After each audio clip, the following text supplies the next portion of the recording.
They want the team fight. They want this team fight to actually drag out as long as possible to eventually get the win. And we will see whether or not they're able to achieve that, because we jump back into the land of Dawn. All right, let's see how this is going to play out. First map already, it's 0-1, and RRQ needs to bring this and equalize the score to maintain some kind of mental and momentum in this game. Did Zekiv take taunt level 1? Why? Why would you take taunt level 1? Just, Maybe it's an emergency upgrade to get away.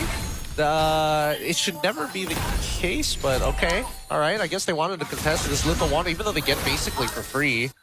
Oh, well, much stronger mid duo, like you pointed out, for Vamos. Quite easy for them to bring Error over, grab that litho. Dude, ZK, stop trying to trade here. Stop trying to just clear the wave and start moving on. We don't need a. What are we doing here? What are we doing? I mean, it depends on whether or not they actually want to make something happen on the map anywhere. If not, then they probably just want to freeze and play a little bit safer, since the Yi Sun Shin does farm pretty quick. I agree with you there, but at the same time, it's just it's a matter of how you need to position yourself in the lane, right? If you want Zekiv wants to be in a position where he's punishing Witty specifically. Like, he wants Witty to only punch him. If he punches the minions, he heals up from it. So if he's standing on top of those targets, he wants to make sure that he has the dot on top, and then Clog could eventually add up on that damage, right? That's the most ideal scenario. But if Zekiv positions himself like too far away from the wave, he's getting kind of no value at all. You're definitely right about that one. Dyren gonna be pulled over fairly early on, as we expected the Terizla is going to win that matchup against the Phoveus at this point. But he does also end up potentially missing some minions if they try to rush this. We see the Mountain Stalker, RQ want to blitz this. They're going to jump for the jump, get the Violet Requiem on Kalea. RWM comes out. Suppa jumps into the backline, zones Gary away entirely to give the free turtle to Error 404. Dyren going to go down to first blood. Error 404 survives, and now Kim going to be chased down as well. Will the Purify save him? The answer is no. Double kill for Suppa. What a surprise. Vamos have a stronger team fight right now, especially since their main win condition for the side of RRQ TORA isn't online. Without the Tsunami Slam, not a lot can really happen here. They don't have the quote-unquote burst that we're looking for. Gary doesn't have his items just yet. Ruff still going to be scaling until Kingdom Come. Kim doesn't do a burst. Dyren doesn't do that big of a burst. So they really kind of need to coordinate the attacks, especially with the Turtle Boat, alongside with the penalty zone to coincide and intersect each other. Yeah, whereas on the opposite side, Team Vamos has already shown that they're very good at operating independently, and they'll usually draft heroes that don't need to play as closely together. Yo, what happened to this lane? Like I mentioned, Dyren missed the wave. He joined the turtle. You lost so much off of this. I was thinking like at least 50% behind. Not a full level. Which means I would... Well, Sabat also got 2 kills. Yeah, I mean, Sabat got 2 kills, which I think is also fair, but it probably tells us that he also got a majority of the EXP crabs in the lane itself. That is true. They are leaning more towards his side of the map, so it's a little easier for him to take them. But you would think that Dyren would be able to zone him under tower a little more effectively. For now, Vamo is already a strong lead. Witty able to dodge the taunt, otherwise that would have been a sure kill. Yeah. Let's quickly look at the items, see what people are building. It looks like full tank build for both Sabat and alongside with Dyren. The glowing wands haven't been completed just yet. Gleaming gem purchased by Kim, so he's going to be a little bit slower in comparison to Clockhood. Why did you say Dyren like it was a... like, why was your emphasis on Dyren so different? On Dyren so different? It's like, I'm seeing, hold on, they catch Suppa down bottom, 3v1, but AOG comes in to save him. Revitalize heals him up, and now Suppa's the one taking the fight. Look at the damage! It's adding up so much! Gary goes down first. Suppa's literally diving the tower. He literally does not care. He flickers out, gets the 2-man mark for him again. Look at Suppa! Suppa's still going! He gets a double kill. He'll eventually die, but man, he already did so much more than he needed to. And now the Blazing Duet melts down 2 members of RQ. They are literally under their tower! Dyren picks up his own double, but Error gets the turtle. Nako comes in. Do they really want this kill? Can they get it? No, he wants the gold. Why not at this point? Vamo is making out like bandits. That's great. This is great. This is how disrespectful Vamos can get. And honestly, it's 100% justified. Ruff doesn't connect the Hunter boat. He was so close. Error 404, good eyes there. Error, honestly, been reacting really, really well. I could tell that he was a little nervous at the start of game 1, but he seems to have picked himself back together very, very quickly. Vamos 2k gold lead, 5 kills to 2. Sabat is a problem at 4 kills currently. RRQ needs to figure something out. I don't know where Dyron messed up so badly in his lane that has gone this far. Like, he should be first out of the lane, like always as Terizla. And then afterwards, like, finding the engagement after like the laning phase isn't that bad compared to some of the other matchups once Phoveus hits level 4. But at this stage, not even going for a War Axe, straight into Chastise Poljin. He is just trying to play live. Oh wait, sorry, that is Sabat's side. I was looking at the wrong side. Dyron, just components. They're trying to 2v1, take the tower down bottom, but this is literally the Phoveus. This is the last person you should be trying to do this to. Vamos gets a free tower up top as well. They already have full map priority. They can walk around with impunity. RWM used AOG to get the knockup. Purify forced out from Kim. Meanwhile, Violet Requiem captures someone. It's Witty in the bush. No more Kalea. Blazing Duet into backline. Tower goes down at the same time. Kim just barely survives on 1 HP. Dyron will all be able to walk out as well. Revitalize keeps Vamos topped up, and they'll walk away. Yeah, this is gonna be a really rough game for RRQ. Yep. I don't know how they're gonna pull this one back. It's even worse than before.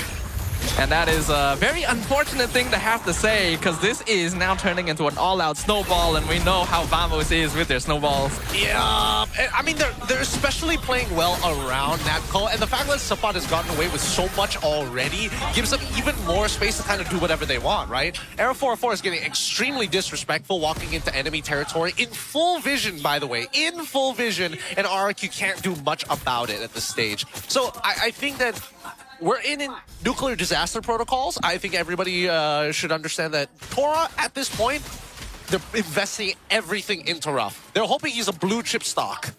Yeah, hopefully they're able to get to that point, because this is going to be a very long-term investment.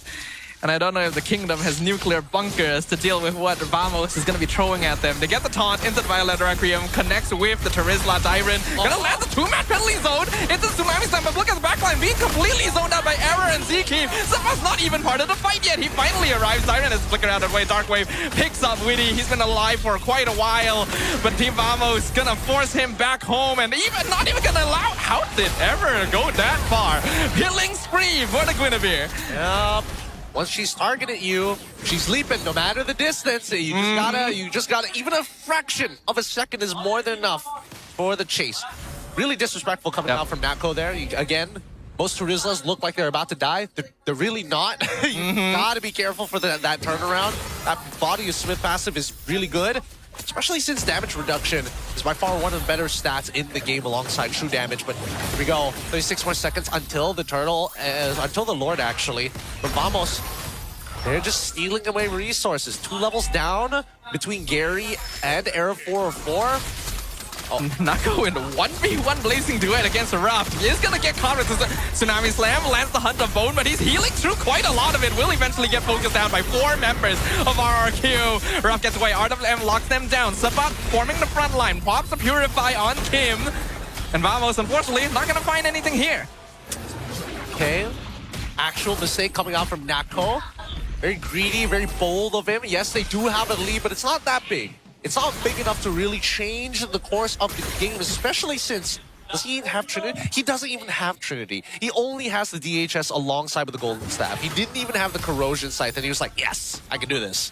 Overconfidence is always going to be a potential factor when it comes to teams like Vamos. So at least RRQ gets a chance to breathe off of that one. I'll be a little patient here as we see that RRQ now trying to hold off on this, and at least the endless battle is done for Gary. So he can take these prolonged fights and actually chase down these targets. I just don't see how RRQ is going to poke him out. Well, it's not impossible. They do have 2 marksmen. Their poke is not bad, even if Ruff is still going to take a while before it comes online. Vamos is going to be the first ones on top of the Lord, but going to keep their wits about them. Right now, they don't really have any information to play with. Yep, and it's too dangerous to really walk up upon, right? If they start walking up, they fall into the sphere of influence that Vamos could engage upon them. And now look, they're wrapping it around while taking the mid, and you can tell that TORA don't want to fully commit. They know that they are given the underhand.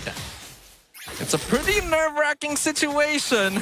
We're 10 minutes in. Lord, Zkeef gonna scout out that bush. Try to zone them away. Lord dropping low. Mount Sharka comes out. They see everything. Zkeef doing such a good job. Two-man talk from Zkeef. Lock them down on the Tsunami Slam gonna be used on Subbot, but really, you're not killing that Phobius anytime soon. In fact, Witty nearly dies, is able to flicker out at the last second. They lift up Subbot, but again, this Phobius is way too far. Free Lord for Vamos. Free Lord for Vamos. Unfortunate. Opportunities missed, but it's all right. At least TORA understand their win condition is basically playing around Witty's cooldowns and whether or not they can break the battle spells, the purifies from Vamos' side. Well, at least for Ruff, let's quickly take a look at where he's currently at, and he just completed his DHS after the Sky Piercer. So, again, 3 items upon 3 items, yet Ruff, we don't know how many stacks he actually has on his bone shards. We know, confirmed, Natco, this is probably the strongest point in the game for him. Already done with that turn D. Nearly a 1,000 goal lead over the Obsidia, even after the previous mistake. And the Art of the Air locks them down once again. AOG gets 2-man taunt. Mega kill for RR404 as Vamos runs them down, but Tsunami Slam gonna punish them in return. Zkeef gets dragged under a tower. Shut down from Kim. Picks up the double onto RR404. They lose their mid-tier 2, but they're gonna lift Subbot up as well. RRQ TORA fighting back, but Witty will fall eventually. Ruff gonna take that kill, but Blazing to end that call! He's been holding up to it the whole time, and that's a triple kill for Clockwood. Yeah, disrespectful coming out from RRQ TORA. They should know Trinity is done. He deals real damage, and now they're looking for the end. Yeah, this is just a GG angle. It's a 2v1 push into the base. We're not even 12 minutes into the game, but the minions, can they survive long enough? They lose one, but not Cole.